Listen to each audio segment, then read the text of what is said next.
Hello guys, welcome to another video. और आज के मैच के बाद as a Barca fan I am very disappointed. मतलब आप 1:30 बजे तक अपनी नींद सैक्रिफाइस करो और उसके बाद आपकी टीम ऐसा खेलेगी जब जैसे उन्होंने कभी बॉल ही नहीं देखी, तो आदमी का दिमाग ख़राब हो जाता है। और इस मैच के बाद मेरा भी दिमाग ख़राब बहुत ज़्यादा हो गया। एक होता है कि चलो राइवल टीम है, हार गए कोई बात नहीं, पिट गए, 4 गोल खा लिए कोई बात नहीं, लेकिन कल बारसा स्तुति है। मतलब they got outclassed in every aspect of the game.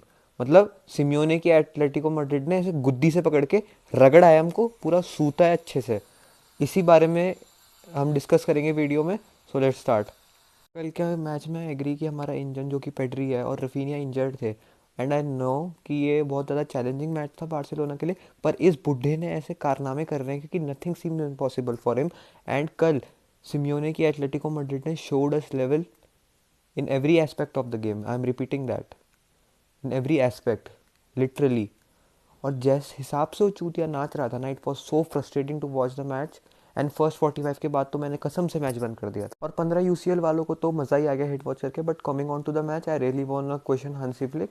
जो उन्होंने कल फॉर्मेशन खिलाया विच वॉज 4-3-3, जिसमें क्लियरली बार्सिलोना स्ट्रगल कर रही थी और वो बिल्कुल भी अच्छे से कुछ कर नहीं पा रहे थे और उनको समझ ही नहीं आ रहा था गेम में चल क्या रहा है। I think that he should have gone with the 4-2-4-1 formation, जो वो ज़्यादातर बार अप्रोच रहता है हांसी फ्लिक का। बट कल पता नहीं उनको क्या हुआ, उन्होंने 4-3-3 खिला दिया जिसमें बार्सिलोना पिटी, गंदा पिटी। आई एग्री आपसे। कल उनको डिफेंस सेम रखना था, Eric Garcia, Pau Cubarsi, Balde and Jules Kounde. And in the defence ये बिल्कुल सॉर्टेड है। And in the midfield they should have gone with Frenkie de Jong and Dani Olmo. फिर आपका राइट विंग पे Lamine Yamal, left wing पे Fermin Lopez and बीच में Ferran Torres. And centre forward Lewandowski के साथ जा सकते थे, लेकिन कल डैनी ऑल्मो को अटैक में खिलाया गया and it was the worst decision of the match. क्योंकि वो बंदा डुअल तो जीत नहीं पा रहा है और आप एक्सपेक्ट करते हो उससे कि वो आपके लिए गोल स्कोर करे, तो फिर तो ये बहुत ज़्यादा बेवकूफ़ी वाली बात है। और इस 4-2-4-1 फॉर्मेशन में बार्सिलोना ज़्यादा टैक्टिकली बैलेंस्ड होती और उनकी ज़्यादा डोमिनेंस होती बॉल पे। इस 4-3-3 की डिसएडवांटेज ये थी कि बार्सिलोना उतना ज़्यादा बॉल पे चढ़ नहीं पा रही थी और वो डोमिनेट हो रहे थे उल्टा। इस 4-3-3 फॉर्मेशन की बात करें तो इसके और भी ज़्यादा नेगेटिव्स थे, जैसे कि that it had positional gaps और जिसको एक्सप्लॉइट करा भी एटलेटिको के प्लेयर्स ने। और दूसरा, the centre back pairing was too high. मतलब हमारी डिफेंसिव लाइन इतनी हाई थी और फिर एटलेटिको के प्लेयर्स की पासिंग एंड उनका डुअल जो जीत रहे थे उसकी वजह से उन्होंने और ज़्यादा एक्सप्लॉइट करा। और इसी वजह से 45 मिनट्स में हमको दिख गया था कि बारसा का क्या भूत बनाया, 4 गोल मार दिए। एटलेटिको मैड्रिड गई अपनी 4-4-2 फॉर्मेशन के साथ और ये उनके लिए काम भी करा। It worked well for them on the pitch. और इस फॉर्मेशन का फ़ायदा ये हो रहा था कि जब भी वो बॉल गेन कर रहे थे, जब भी वो पोजीशन रीगेन कर रहे थे, it was very easy for them to counter attack on Barcelona. और अगर हम इसको कंबाइन कर दें उनके वाइड प्ले को और बार्सिलोना की हाई डिफेंसिव लाइन और हाई सेंटर बैक पेयरिंग को, तो बहुत आसान था गोल मारना उन पे और 4 गोल पड़ भी गए थे हाफ टाइम से पहले। तो it was an easy job for them and they buried it well. मैं तुमको 2 फोटो दिखाऊंगा और तुमको पता चल जाएगा कि फर्स्ट हाफ में 4 गोल पड़ कैसे गए। लाइक लिटरली 4 गोल फर्स्ट हाफ में पड़ कैसे गए। मतलब एटलेटिको के प्लेयर्स कुत्तों की तरह, कुत्तों की तरह प्रेस कर रहे थे हम पे। लाइक जोआन गार्सिया पे भी 3 बंदे प्रेस कर रहे थे, जोआन गार्सिया पे भी। तो आप समझ सकते हो कि कितने एक्टिव थे गेम में। और बार्सिलोना, वहीं बार्सिलोना वाली फोटो में देवर सो लेजी एज फक। मतलब खड़े हुए हैं पिच पे और एक्सपेक्ट कर रहे हैं कि उनको बॉल मिल जाए, तो ऐसा तो नहीं होने वाला। और डोमिनेट तो फिर हो गई तुम लोग ऐसा करोगे तो। अब बात करें गोल्स की, तो गेम शुरू होते ही बार्सिलोना थोड़ा बैकफुट पे तो आई गई थी, जो कि रिफ्लेक्ट हुआ when Joan Garcia missed the routine pass from Eric Garcia और वो ऑन गोल हो गया। बहुत ज़्यादा स्टूपिड सा था। और इसके बाद एक के बाद एक गोल पड़े, पिटती गई बार्सिलोना और उन्होंने इतना हगास मचाई कि मैं क्या बताऊँ। कि सुनने में अच्छा नहीं लगता as a Barcelona fan, but हमको 4 गोल कम पड़े हैं।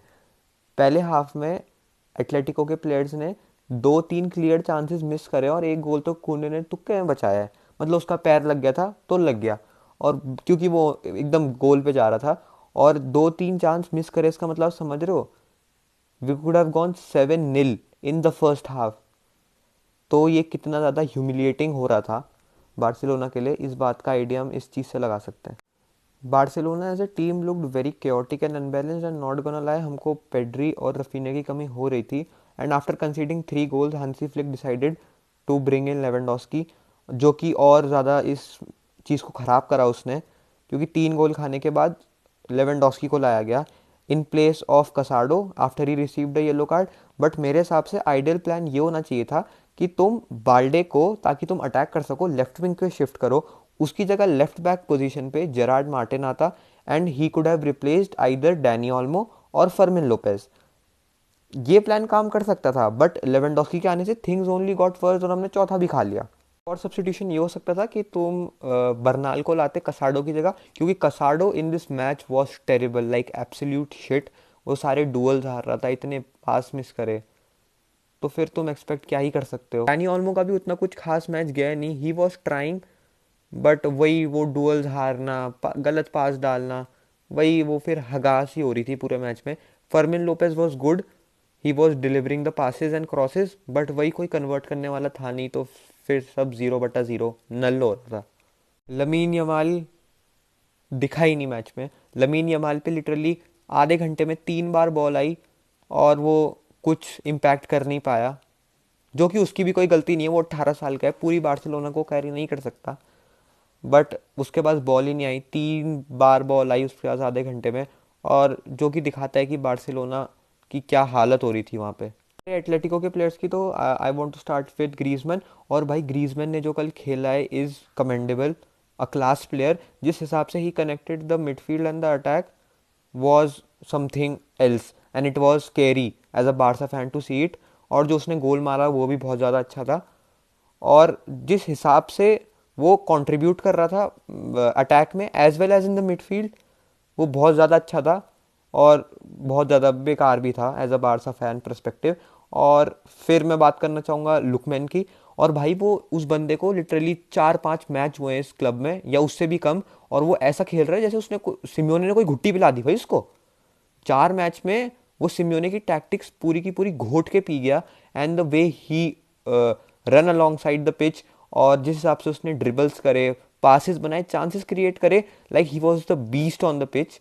और जिस हिसाब से वो कुंडे की ले रहा था, आई एम सॉरी बट वो कुंडे की ले रहा था अच्छे से, मतलब उसने कुंडे का भर रखा था उसने कुंडे को। और फिर वही उसने गोल्स मारे, अच्छा गया उसका मैच।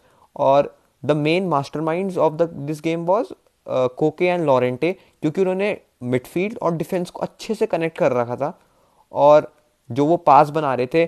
और सबसे ज़्यादा मेन बात यह है कि एटलेटिको के प्लेयर्स वर विनिंग डुअल्स, तो उन पे ज़्यादा और ज़्यादा डोमिनेंस आ रही थी गेम की, और पोजीशन भी आ रहा था उन पे, जिस हिसाब से हम आउट क्लास हो गए पूरा।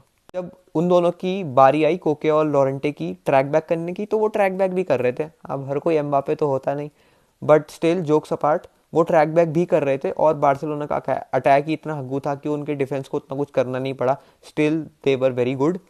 और ऐसा ही होता है फिर, जब तुम ऐसा खेलोगे तो, बेकार खेलोगे तो फिर क्रिटिसिज्म तो मिलेगा ना। Latter half of the match Pau Cubarsi scored a गोल, और वो पता नहीं इन्होंने कहाँ से ऑफसाइड दे दिया। It was not an offside in my opinion. और 8 मिनट तक पता नहीं वीआर रूम में बैठे कौन से नशे हुए हैं कि वो 1 मिलीमीटर की ऑफसाइड उन्होंने कहीं से निकाल भी दिया। और अगर ये गोल स्टैंड करता, जो कि करना चाहिए था, तो ये बार्सिलोना के लिए थोड़ा हेल्प करता अगले मैच में। जब तुम पे पेड्री और रफीनिया होते जो कैंप रू में खेला जाता, तो तुमको बस 3 गोल मारने थे इक्वलाइज करने के लिए, जो कि नहीं हुआ। और ये बहुत ज़्यादा गलत लगा मेरे को, it was an unfair decision, और ये ऑफ साइड तो नहीं होनी चाहिए थी यार। Then in the 85th minute Eric Garcia वो सेंट ऑफ, क्योंकि उसने फाउल कर दिया था, रेड कार्ड मिला उसको, जो कि बिल्कुल सही था। उसने गंदा फाउल किया था, उसको वीआर चेक हुआ, उसको भेज दिया, कोई बात नहीं, फेयर था, क्लीन टैकल नहीं था, मान गए हम लोग एज अ बारसा फैन, मैं मान गया। लेकिन फिर इन द फर्स्ट हाफ बाल्डे के पैर के ऊपर एटलेटिको का डिफेंडर चढ़ गया था, लिटरली चढ़, जो कि क्लियर फाउल था। पर ना रेफरी ने गेम रोका, ना उसने फाउल दिया। चलो फाउल नहीं दिया कोई बात नहीं, बट एटलीस्ट वीआर चेक तो हो सकता था ना। अब जब तुम पे है वीआर, तुम पे सुविधा है, तो यूज कर लो कम से कम। अगर नहीं भी होता फाउल तो you could have checked it at least. तो ये भेदभाव बहुत होता है ला लीगा में, और ये रेफरीज बहुत बड़े मेरे को चूतिए लगते हैं। लेकिन अब कुछ करा नहीं जा सकता इस मामले में। लेकिन तभी भी मैं ये नहीं बोलूँगा कि चीटिंग हुई, अनफेयर था। लेकिन यार 4 गोल तो तभी भी पड़े ही, और हमने गंदा तो वैसे भी खेला ही है, तो फिर चलता है। ये था आपके आज का मैच का overview which was played between Barca and Atletico Madrid, और अभी सेकंड लेग बाकी है।